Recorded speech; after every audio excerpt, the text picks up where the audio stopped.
Mbappe তিনি দারুণ আসলে তার যে গোল মেসিকে তো ছুঁয়ে দিলেন। না আসলে এমবাপ্পেকে কিভাবে আপনি আটকাবেন আমি তো ব্যাপারটা বুঝতে পারছি না। আসলে এমবাপ্পে গত ম্যাচে গোল করতে পারে না, কিন্তু আজকের ম্যাচে গোল করলো আসলে দুইটা গোল, যে কিনা অলরেডি 6-6 মেসি এবং এমবাপ্পে একটা সমান লাইনে আছে।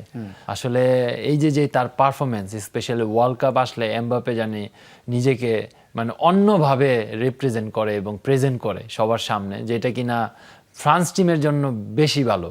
আপনি শুধু এমবাপ্পের কথা বলবেন না, আপনি অলিসর খেলা যদি মানে মাইকেল অলিসে তাকে নিয়ে কথা বলবো কালকে আজকে আমরা। মানে আসলে কি পাস দিল, দুইটা অ্যাসিস্ট করলো আসলে একটা বাইসাইকেল কি, হ্যাঁ সেটা বাইসাইকেল কিন্তু কি বারে ভালো লেগেছে, লাগলো। অসাধারণ। তো আসলে সবকিছু মিলিয়ে ফ্রান্স কালকে ডমিনেট করেছে সুইডেনকে। আমার মনে হয় যে কোনো পাত্তাই দেয় নাই, ওরকম কোনো ক্রিয়েট করতে পারে না যেটা এবং শুরুর সময় থেকেই তারা যে পরিমাণ অ্যাটাকে গেছে কিংবা গোলের সম্ভাবনা তৈরি করেছে, বোঝা যাচ্ছিল যে তারা অনেক বেশি অ্যাগ্রেসিভ। আমরা এমবাপ্পে যদি দেখি, এমবাপ্পে ভার্সেস সুইডেন, সেটাও দেখতে পারি বা তার গোলটা দেখতে পারি, যেভাবে তিনি গোল করলেন অসাধারণ। মানে সামনে কতজন, 3-4-5 জন মানে এখানে আছে, এই গ্যাপ থেকে তিনি বল বের করেছেন। কারিশমেটিক, এটা ইন্ডিভিজুয়াল একটা কারিশমেটিক। আসলে এমবাপ্পে আসলে ভেরি ফাস্ট এইসব সিচুয়েশন, এই যে এটা মানে আর বলার কিছু নাই, মানে একদম আউটস্ট্যান্ডিং।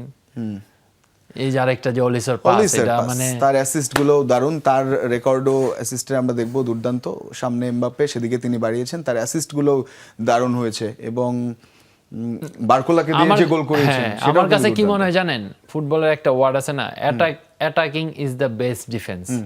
এখন ঘটনা হচ্ছে ফ্রান্স যখন অ্যাটাক করে ডিফেন্সের কাছে কিন্তু এত আপনার বল যায় না, যেটা কিনা বড় ধরনের কোনো বিপদে পড়ে নাই এখন পর্যন্ত। তো ফ্রান্সের যে অ্যাটাকিং লাইন আপনি দেখেন, এই জায়গায় 6টা প্লেয়ার আছে, আপনি কাকে রেখে কাকে বলবেন? সেটা আমরা একটু রেকর্ড দেখি বা স্ট্যাট যদি থাকে দেখি। তার আগে আমরা গোল দেখছি আরো একটা, এই গোলটাও পুরোপুরি বিট করেছেন কিপারকে তো দারুণভাবে। আসলে তিনি যে বক্সের মধ্যে বল পেলে কি করতে পারেন সেটা আমরা দেখেছি এবং স্ট্যাটও তাই বলে। নকআউট স্টেজ গোলস আমরা যদি এখানে দেখি, তিনি 9 ম্যাচে 9 গোল করেছেন নকআউটে।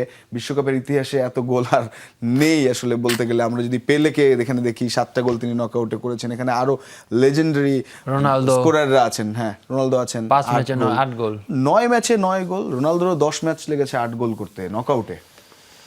মানে এটা আপনার মানে ও এরকম একটা মাত্রায় নিয়ে যাবে ওকে। আসলে ওর জন্য এটা 3 নম্বর ওয়ার্ল্ড কাপ। ধরেন আরো 2টা থেকে 3টে ওয়ার্ল্ড কাপ, আরো 2টা খেলবে ধরেন।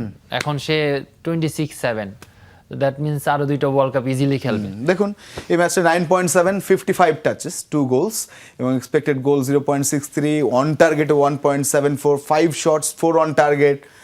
দুর্দান্ত 4 কি পাসেস, অ্যাকুরেট লং বলস 6-6, সাকসেসফুল ড্রিবল 5-3, ডুয়েল সোন 8-5, 9.7 এবং তার যে স্পিড সেটা তো একেবারে অসাধারণ। না আসলে এমবাপ্পেকে নিয়ে আপনি যত কথা বলবেন তার জন্য অনেক কম। তাকে এরকম লেভেলে সে নিয়ে গেছে। আসলে এখন দেখেন মেসির সাথে তার একটা কন্টেস্ট চলছে, আসলে কে এন্ড অফ দ্য ওয়ার্ল্ড কাপে কে গোল্ডেন বুট জিতবে, কে গোল্ডেন বল জিতবে। আমার মনে হয় তারা দুইজনে কিন্তু এখন সেরা, আপনি যদি হিসাব করেন।